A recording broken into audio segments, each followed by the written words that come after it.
శిష్యత్వం యొక్క లక్షణాల గురించి మనం ధ్యానం చేస్తున్నాం.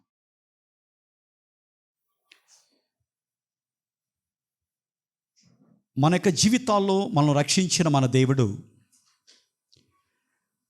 ఆయనను అనుసరించే మనం, ఆయనను పూజించే మనం, ఆయనను గణపరిచే మనం, ఆయనను ఆరాధించే మనం ఆయన యొక్క లక్షణాలు కలిగి ఉండాలని కోరుకుంటున్నాడు. శిష్యత్వం అంటే దేవుని యొక్క లక్షణాలని దేవుని అనుసరిస్తున్న వారు కలిగి ఉండటమే. సింపుల్ అండి. కానీ మనం అనుకున్నంత సింపుల్ కాదు అది. ఇక లోకంలో జీవించేటప్పుడు అనేక మంది మన యొక్క జీవితంలో ఉన్నప్పుడు సహనాన్ని కోల్పోతాం, కోపం వస్తుంది, అవిశ్వాసం మన యొక్క జీవితాల్లో ఏలుతుంది, నిరాశ నిస్పృహలు మన యొక్క జీవితాల్లో మనం కలిగి ఉంటాం. దేవుని వాక్యం చెబుతుంది, నువ్వు విశ్వాసం ఉంచు, నువ్వు కలవరపడకు, నువ్వు భయపడకు, నువ్వు జడవకు. ఇవన్నీ కూడా మన యొక్క జీవితాల్లో ఎదుర్కొంటున్న కొన్ని పరిస్థితుల్లో మనము ప్రదర్శించాలంటే చాలా కష్టతరంగా ఉంటుంది. ఇక లోకంలో ఉన్న వారికి అది కష్టతరంగా ఉండొచ్చేమో, కానీ దేవుని నమ్మి నిజంగా నువ్వు నమ్మితే, నిజముగా దేవుని యొక్క శిష్యుడిగా నీ యొక్క జీవితంలో నువ్వు ఉండాలని అనుకుంటే క్రీస్తు లక్షణాలు నీ యొక్క జీవితంలో నువ్వేం చేస్తావు? కలిగి ఉంటావు. యేసయ్య లక్షణాలు 33 సంవత్సరాల యొక్క జీవిత యాత్రలో, 3.5 సంవత్సరాల యొక్క పరిచర్యలో ఎంతో చక్కగా సువార్థికులు చక్కగా తెలియచేశారు. ఆయన ఈ రకంగా ప్రవర్తించాడు, ఈ లక్షణాలు కలిగి ఉన్నాడు. నాలో పాపం ఉన్నదని ఎవరైనా మీరు స్థాపించగలరా అని ఓపెన్ ఛాలెంజ్ చేశాడు. ఆయన యొక్క మాటల్లో తప్పు పట్టేవారు ఎవరు కూడా లేరు. ఆయన పైన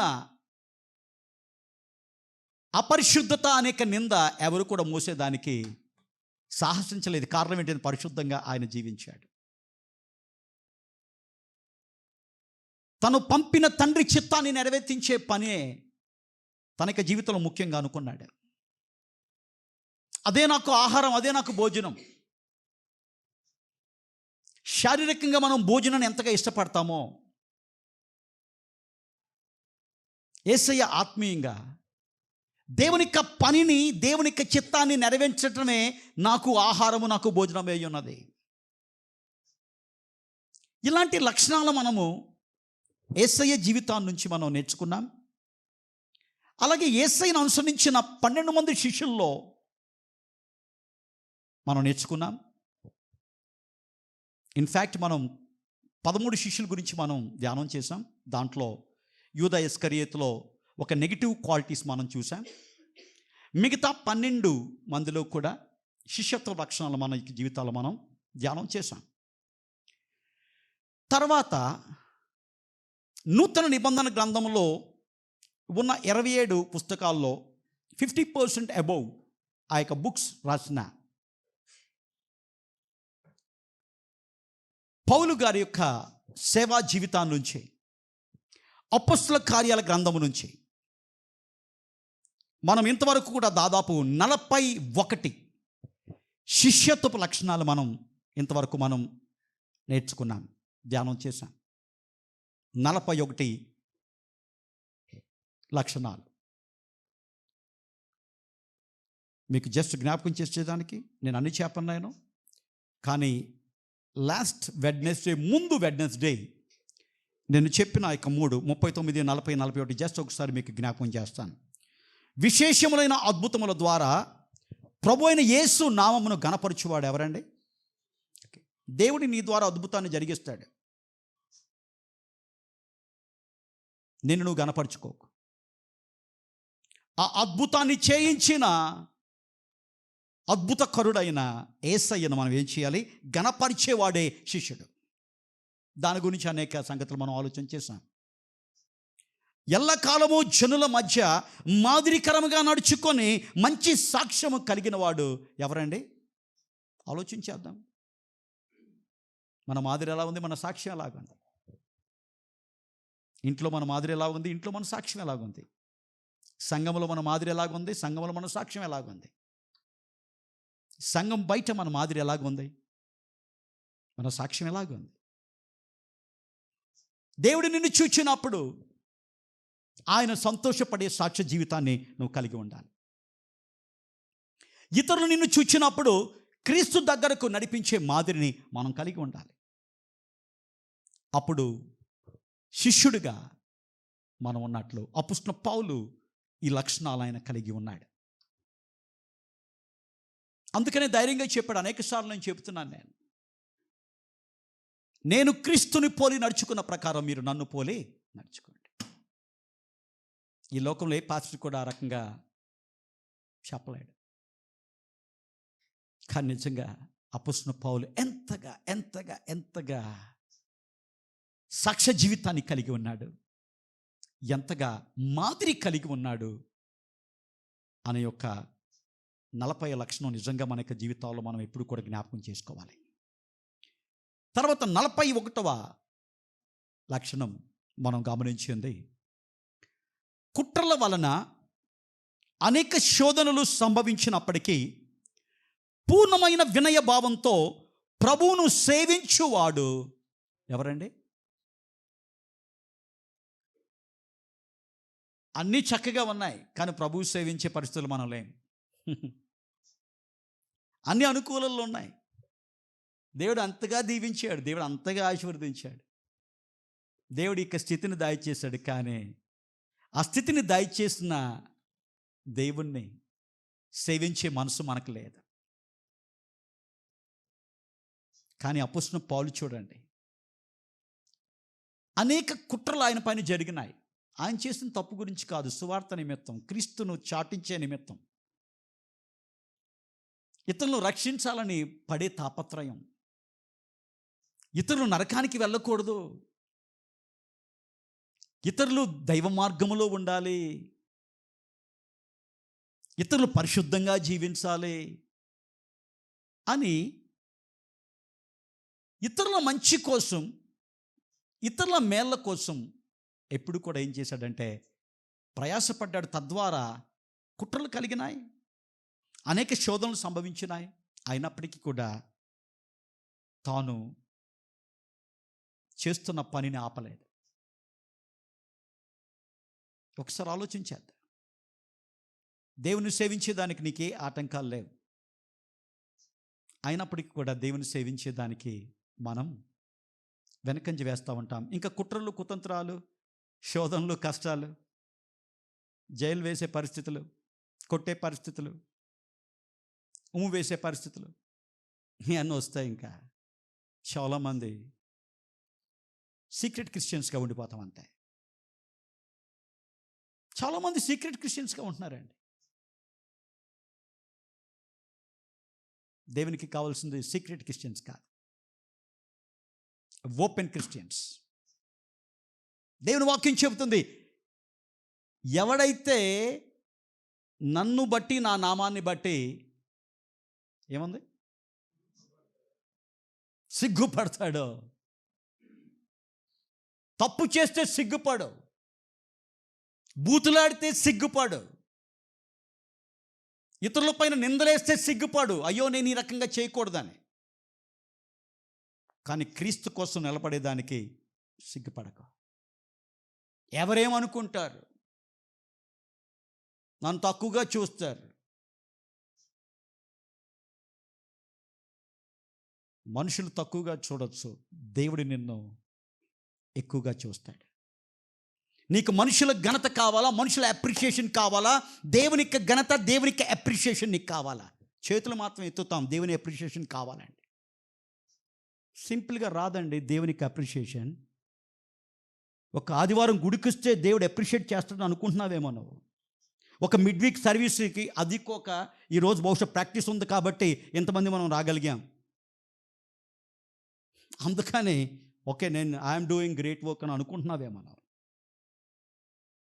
ఇవన్నీ కూడా విశ్వాసంలో నువ్వు బలపరిచేదానికి దేవుడిస్తున్న అవకాశాలు. మరి ఇక అవకాశాల ద్వారా బలం పొందుకున్న నువ్వు యేసయ్య కోసం ఏం చేస్తున్నావు లోకంలో ఆలోచించాయి. ఎప్పుడు నీ కోసమే, ఎప్పుడు నీ బిడ్డల కోసమే, ఎప్పుడు వాళ్ళ కోసమే తప్ప తండ్రి చిత్తాన్ని ఎప్పుడు నెరవేర్తిస్తావు చెప్పు. క్రీస్తు యేసుకు కలిగిన మనసు ఎప్పుడు కలిగి ఉంటావు? క్రీస్తు శిష్యుడు క్రీస్తు మనసు కలిగి ఉంటాడు. లోకానుసారమైన వాడు లోకానుసారమైన మనసు కలిగి ఉంటాడు. At least 2023 almost we come to end. At least 2024 నాకు తెలిసినంత వరకు కూడా నేను 2022 లాస్ట్ నుంచి నేను స్టార్ట్ చేశాను ఇక డిసైపుల్ సిరీస్. దేవుని కాశ ఏంటంటే A to J మందిరంలో ప్రతి ఒక్కరు కూడా శిష్యులుగా ఉండాలి. ఆలోచించాలి. దేవుడు నీకు చెబుతున్నప్పటికీ కూడా నువ్వు వాటిని పట్టించుకోకపోతే దేవుడు నిన్ను బట్టి ఆయన దుఃఖపడుతున్నాడు, కన్నీరు కారుస్తున్నాడు. ఇంకెంత చెప్పాలి బిడ్డకి నేను? ఎంతగా ఈమెను కదిలించాలి నేను? ఎంత చెప్పినా బుద్ధి రావట్లేదే. ఎంత చెప్పినా కానీ ఇక లోకానికే ప్రాధాన్యత ఇస్తుందే. ఎంత చెప్పినా కానీ నాకు ప్రాధాన్యత ఇచ్చే వ్యక్తిగా ఎదగట్లేదు. కానీ దేవుడు మన జీవితాలను బట్టి ఆయన దుఃఖిస్తున్నాడు, అనుమానం లేదు. కానీ అపోస్తలుడైన పౌలు జీవితాన్ని చూసి దేవుడు ఏం చేశాడు? సంతోషించాడు. ఆయనకున్న మాధురిని చూసి దేవుడు ఆనందించాడు. కాబట్టి తన యొక్క జీవితంలో ఎలాంటి భయంకరమైన పరిస్థితులు ఉన్నప్పటికీ కూడా వినయ భావంతో దేవుణ్ణి సేవించాడు. ఎవరండి? అపోస్తలుడైన పౌలు. నేను కొంతమందిని కొన్ని ప్రశ్నలు అడిగాను అనుకోండి. నేను దేవుని నువ్వు ఈ రకంగా సేవిస్తావు అని అడిగితే ఏ ఆన్సర్స్ వస్తాయో ఆలోచించే ఒకసారి. ఈరోజు ఇంటికి వెళ్ళిన తర్వాత నువ్వు ఒకసారి ఆలోచించే ఈ విషయం కోసం. అపోస్తలుడైన పౌలు తనకున్న కష్టాల్లో, తనకున్న కుట్రల్లో, తనకున్న శోధనలో వినయ విధేయతలతో దేవుణ్ణి సేవించాడు. నేనేం చేస్తున్నాను దేవుని కోసం? దేవుడు ఎంతగా చేశాడు నీకు? ఇంకేం చేయాలి దేవుడు నీకు చెప్పు? ఇంతకంటే ఏం చేయాలి చెప్పు? నేను రక్షించాడే, గొప్ప రక్షణ ఆయన ఉచితంగా ఇచ్చాడే, పరలోక రాజ్యానికి వారసులుగా చేశాడే. ఇంతకంటే ఇంకేం కావాలి నీకు? ఎన్నిసార్లు వింటావు వాక్యం? కనులతో చూచేది ప్రతి గతించిపోతుంది. గతించి వాటి పట్ల మీరు మనసు పెట్టుకోవద్దు. శరీరానుసారులుగా ఉండద్దు. ఎన్నిసార్లు దేవుడు గద్దించాలి? ఆలోచించేద్దామండి. గద్దింపుకు లోబడిని వాడికంట ఏమొస్తుంది? హఠాత్తుగా నాశనం వస్తుంది. జాగ్రత్త. జీవము గల దేవుని చేతిలో పడుట బహుభయంకరం. ఎవరి మాటలైనా పక్కన పెట్టో, దేవుని యొక్క మాటలు పక్కన పెట్టావంటే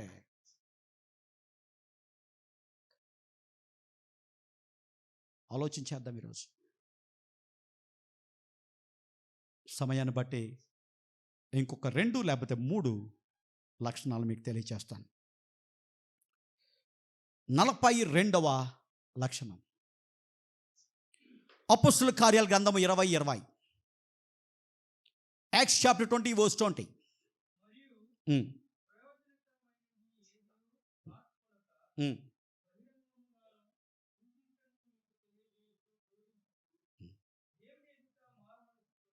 చాలండి. Thank you brother. 42వ లక్షణం అపోస్తలుడైన పౌలు జీవితాన్ని నుంచి ప్రయోజనకరమైన దేవుని సువార్తను బహిరంగముగా ఇంటింట ఇతరులకు తెలియచేయుచు బోధించువాడు. ఎవరండి? శిష్యుడు. నీకు తెలిసిన వాళ్ళకే నువ్వు దేవుని సువార్తను ప్రకటించలేదు, ఇంకా ఇంటింటికి ఏమి వెళ్తా ఉన్నావు? దేవుని సేవించడం అంటే ఏంటో తెలిసిన ఇదండి. దేవుని కోసం కష్టపడతాం, నశించు ఆత్మల కోసం కష్టపడతాం, నశించు ఆత్మల పట్ల ప్రసవ వేదన పడుతున్నాడంటండి. ఈ లోకంలోని ఆశలు తీర్చుకునే దానికి నువ్వు ప్రసవ వేదన పడుతున్నావు. దేవుని కోసం నా టైం ఉంటే వస్తాను, నేను వీలైతే వస్తాను, నేను నాకు అది ఇంపార్టెంట్, అది లేకపోతే నేను వస్తాను. నేను మళ్ళా దేవుడు ఏం చేయాలి? నేను దీవించాలి. మళ్ళీ దేవుడు ఏం చేయాలి? సమాధానం ఇవ్వాలి. దేవుడు ఏం చేయాలి? నీకున్న పరిస్థితులన్నీ మార్చాలి. నువ్వు మాత్రం మారవు. నువ్వు మాత్రం ఏమంటారు తెలుసా? జగమొండి. అంటే జగమొండి అంటే ఏంటి? జగమంతా చెప్పినా కానీ మొండితనం వదలరన్నమాట కొంతమంది. ఎన్ని వర్తమానాలు వింటున్నా, సంవత్సరాలు సంవత్సరాలు సంవత్సరాలు దేవుడు గద్దిస్తున్నప్పటికీ కూడా బుద్ధి మాత్రం మందే మారట్లా. కానీ అపోస్తలుడైన పౌలు ప్రయోజనకరమైన దేవుని యొక్క సువార్తను బహిరంగముగా ఇంటింట ఇతరులకు తెలియచేయచ్చు బోధించువాడు ఎవరు? శిష్యుడు. బోధించాలంటే ఫస్ట్ నువ్వు దేవుని యొక్క వాక్యంలో స్థిరపడాలి. దేవుని యొక్క వాక్యాన్ని నువ్వు తెలుసుకోవాలి. దేవుని యొక్క వాక్యాన్ని నువ్వు ధ్యానం చేయాలి. దేవుని యొక్క వాక్యం యొక్క బలముతో, శక్తితో నువ్వు నింపబడాలి. దేవుని యొక్క వాక్య జ్ఞానము నువ్వు కలిగి ఉండాలి. అప్పుడు మాత్రమే ఇతరులకు నువ్వు బోధించేదానికి అవకాశం ఉంది. ఇవన్నీ మనలో ఉండవు. ఏదో ఒక వచ్చును తీసుకుని నాకు ఇష్టం వచ్చింది చెప్తాను. నేను అంత సులువు కాదండి.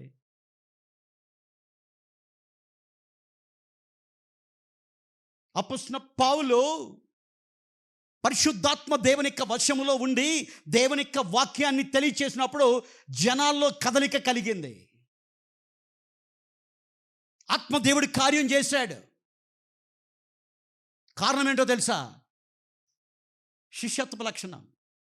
శిష్యత్వపు లక్షణం లేకుండా నువ్వు బోధిస్తే నీ బోధ వ్యర్థం. నీ బోధ పవర్ఫుల్గా ఉండదు. కాబట్టి దేవుడు చెబుతున్న మాట ఏంటంటే మనకి జీవితాలకు ప్రయోజనకరమైనది ఈ లోకములో ఏంటో తెలుసా? దేవుని యొక్క సువార్త కంటే ప్రయోజనకరమైనది ఏది లేదో. అది నీ జీవితానికి కూడా ప్రయోజనకరంగా ఉన్నదా లేదా అనే ప్రశ్న దేవుడు వేస్తున్నాడు. ఈ లోకములో అనేకమైనవి నీకు ప్రయోజనకరంగా ఉన్నాయి, కానీ దేవుని యొక్క సువార్త, దేవుని యొక్క వాక్యం నీకు ప్రయోజనకరంగా ఉందా? అందుకనే ప్రయోజనకరంగా మనకు లేదు కాబట్టి దాని గురించి మనం పట్టించుకోం.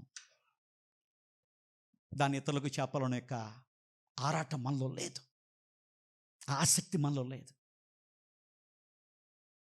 ఇలాంటి వాళ్ళకు బైబిల్ పెట్టిన పేరేంటో తెలుసా? నామకార్థ వేషధారణ కలిగిన క్రైస్తవులు.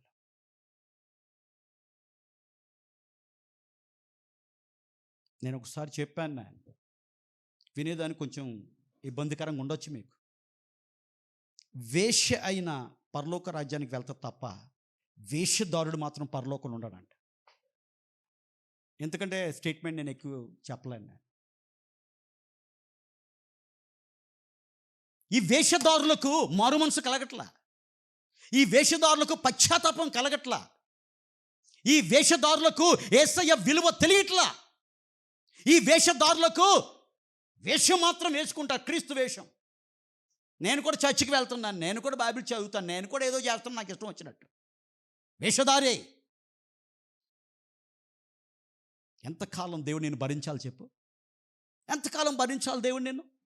ఎంతకాలం దేవుడు ఓర్చుకోవాలి నిన్ను? ఆలోచించా ఈరోజు.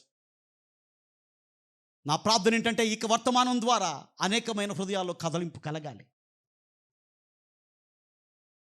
మిమ్మల్ని నవ్వించి పంపించే వర్తమానాలు ఇవ్వటం నాకు తెలుసు, కానీ నేను అట్లా ఇవ్వను. నేను ఏదో టైంపాస్ మెసేజెస్ ఇవ్వాలని నాకు ఉద్దేశం కాదు. మీ బ్రతుకు మారాలని, మీ జీవితాలు మారాలని, మీ కుటుంబాలు మారాలని, దైవ శక్తితో మీ కుటుంబాలు నింపబడి ఆత్మాభిషేకముతో ఆత్మకార్యాలు జరిగించాలని దేవుడు ఇక మందిరాన్ని నీకు ఇచ్చాడు. సంగతి నువ్వు ఆలోచించాయి. కొంతమందికి సందేశాలు లేవు, వాళ్ళు ముందుకు వెళ్ళలేకపోతున్నారు. అట్లీస్ట్ విన్న నువ్వు ఏం చేయాలి మరి నువ్వు? కాబట్టి ప్రయోజనకరమైనది ఏంటో తెలుసా? ఈ లోకంలో నువ్వు ఉంటున్న డబ్బు కాదు, నువ్వు ఉంటున్న బంగ్లా కాదు, నువ్వు తిరుగుతున్న కారు కాదు, నీ యొక్క చదువు కాదు. దేవుని యొక్క మాటలు ప్రయోజనకరమైనవి, దేవుని యొక్క పని ప్రయోజనకరమైనది, దేవుని యొక్క సేవ ప్రయోజనకరమైనది అని ఎంచుకున్నాడు ఎవరండి? అపోస్తలుడైన పౌలండి. కాబట్టి దేవుని యొక్క సేవ, దేవుని యొక్క మాటలు, దేవుని యొక్క వాక్యం, దేవుని యొక్క సువార్త ప్రయోజనకరమైనది అని ఎంచుకునేవాడు ఎవరండి? శిష్యుడు. ఈ లోకములో అనేకమైన వాటిని ప్రయోజనకరంగా ఎంచుకునేవాడు శిష్యుడు కాదు. యేసయ్య నిన్ను నన్ను శిష్యులుగా ఉండమని కోరుకుంటున్నాడు. మీరు నాకు శిష్యులై ఉండండి. 43వ లక్షణం, అపోస్తలుల కార్యాల గ్రంథం 20వ అధ్యాయం 22 నుంచి 24 చదవండి.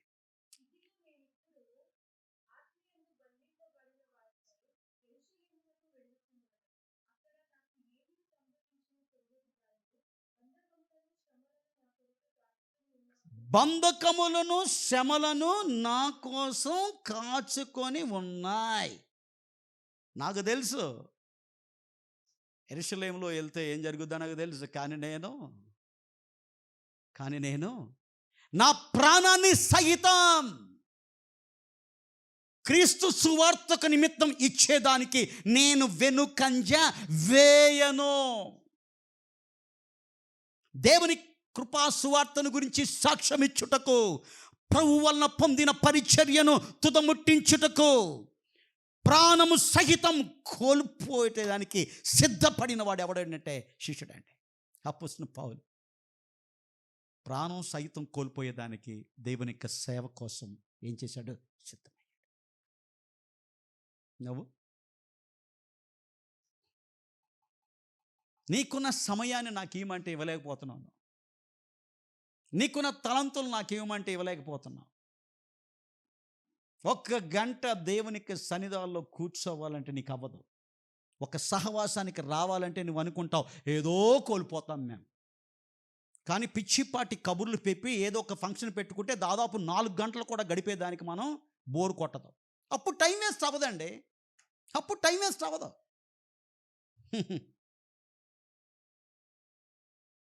ఏం ఆత్మీయత అండి! దేవుని దగ్గరికి వస్తే నేను లాస్ అయిపోతాను అంటే నువ్వు అవిశ్వాసమే. ఎవడైనా దేవుని దగ్గరకు వస్తే ఏమైనా నష్టం కలుగుద్దా? నువ్వేం విశ్వాసం చెప్పు.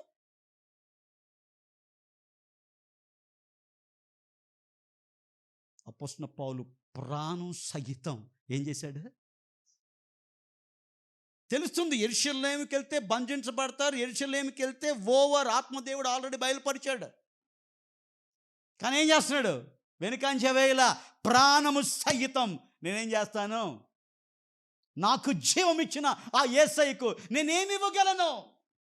పాట మాత్రం పాడతావు, ఏమి ఇవ్వగలనయ్యా. ఎల్లుండి పాడతాం, ఫుల్ బోల్డ్ పాటలు. వందనం యేసయ్యా. దేవుడు ఏమంటాడు? థూ,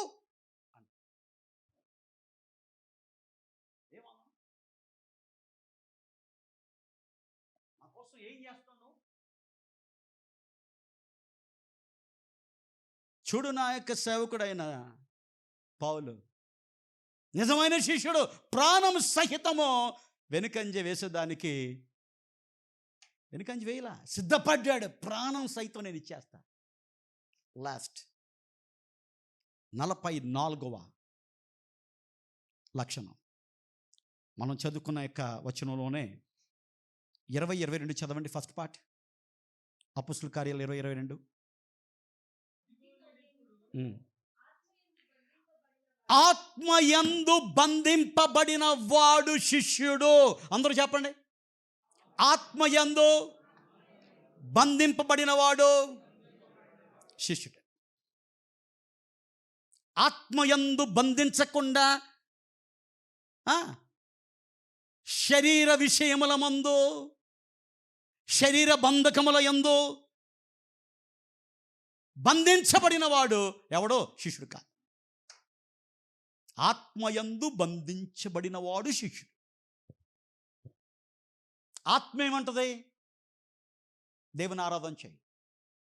ఆత్మ ఏమంటది? ప్రార్థన చేయి. ఆత్మ ఏమంటది? దేవుని సన్నిధానానికి వెళ్ళు. ఆత్మ ఏమంటది? దేవునికి పిల్లల సహవాసంలోకి వెళ్ళు. శరీరం ఏమంటది? ఏం వెళ్తావులే, అంత కష్టపడి వెళ్ళాలా? గూగుల్ మీట్ ఉంది, గూగుల్ మీట్లో కూర్చో ఇను. ఇక్కడ ఫేస్ టు ఫేస్ పాస్టర్ ఇలా చక్కగా మాట్లాడితేనే మన తలకెళ్ళట్లా, మన బుర్రకెళ్ళట్లా. ఇంకా గూగుల్ మీట్లో ఉండి కాస్త కోస్త అది సిగ్నల్ ప్రాబ్లం అయ్యి కుయ్యి కుయ్యి కుయ్యి అంటా ఉంటుంది. అది వింటా నువ్వేం చేస్తావు? బలపడిపోతావు. అబ్బో,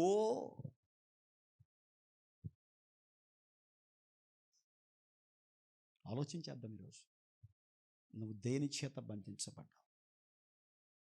ఆత్మ చేత బంధించబడితే ఆత్మకార్యాలు చేస్తావు. ఆత్మయందు బంధించబడితే ఆత్మానుసారుడిగా ఉంటావు. ఎవరైతే ఆత్మయందు బంధించబడతారో వాళ్ళు శిష్యులండి. మనం ఆలోచించాలి. శారీరక బంధకాలు, శరీరం గురించి ఆలోచించేయటం, రేపటి గురించి కూడా ఆలోచించేయద్దని బైబిల్ చెబితే మనం ఏం చేస్తాం? ఒక నెల తర్వాత సంవత్సరం తర్వాత ఆలోచన చేసే అద్భుతమైన విశ్వాస జీవితం అంది.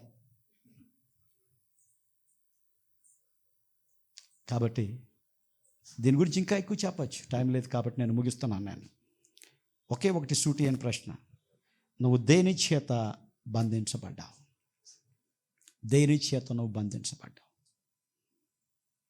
శారీరక విషయాలతో బంధించబడినట్లయితే నువ్వు శిష్యుడు ఎప్పటికీ కూడా కాలేవు. చర్చికి రావచ్చు, క్రైస్తవ పెళ్ళి జరగచ్చు, నీ ఇంట్లో క్రీస్తు కుడికలు జరగచ్చు, నువ్వు ఒకరోజు చనిపోతావు, ఫ్యూనరల్ కూడా పాస్టరే చేయొచ్చు, మెమోరియల్ సర్వీస్ కూడా చేయొచ్చు, కానీ నువ్వు శిష్యుడవు. కారణం, నువ్వు ఆత్మచేత నువ్వు బంధించబడట్లేదు, ఆత్మానుసారుడిగా నువ్వు ప్రవర్తించట్లేదు. లోకములో ఉన్న శరీరానుసారులకు, సంఘంలోని ఆత్మానుసారులకు తేడా లేదు. వాళ్ళు ఏం చేస్తారు? ఏదైనా వాళ్ళకున్న ప్రియారిటీని బట్టి వాళ్ళు ప్రవర్తిస్తారు కదా. మనకి ఒకే ఒక priority, top most priority is God. దేవుడు తర్వాత ఏదైనా అది మన ప్రియారిటీ. కానీ మనకేమవుతుంది? వాళ్ళలాగానే మనం ఉన్నాం. వాళ్ళు ఈ రకంగా ప్రియారిటీ ఇస్తారో, ఈ లోకంలో అనేకమైన వాటికి మనం ఏం చేస్తాం? ప్రియారిటీ ఇస్తాం. అంటే దేవుడు అంటే నీకు అంత చులకన, అంత తేరగా దేవుడు దొరికాడు అంటే నీకు ఫ్రీగా ఉంటే మాత్రం దేవుని దగ్గరకు వస్తావు. నీకు చక్కగా ఏది లేకపోతే అప్పుడు మాత్రం దేవుని దగ్గరకు వచ్చి అది చేస్తావు. ఇంకా ఫుల్ ఇంకేం దోత చూడలేదు అబ్బా అనుకుంటారని అందరూ, అమ్మో ఏం ఆరాధన రా, ఏం ఆరాధన. దేవుడు అంటాడు, యో వేషధారి, ఆరాధనాప, బతుకు మార్చుకో. ఫస్ట్ ఆత్మానుసారుడిగా ఉండు. ఎంతకాలం నన్ను మోసం చేయాలని అనుకుంటావు? మనుషులను మోసం చేయొచ్చు, నీ పాస్టర్ని మోసం చేయొచ్చు, కానీ నన్ను మోసం చేయలేవు. ఇక నాయనా, నా సేవకుడైన అపోస్తలుడైన పౌలు ద్వారా నీతో మాట్లాడుతున్నాను నేను. ఆ లక్షణాలు నువ్వు కలిగి ఉండాలి. సో కాబట్టి ఈరోజు మనం నేర్చుకున్న 3 లక్షణాలు త్వరగా చెప్పండి. మొదటిది ఏంటండి?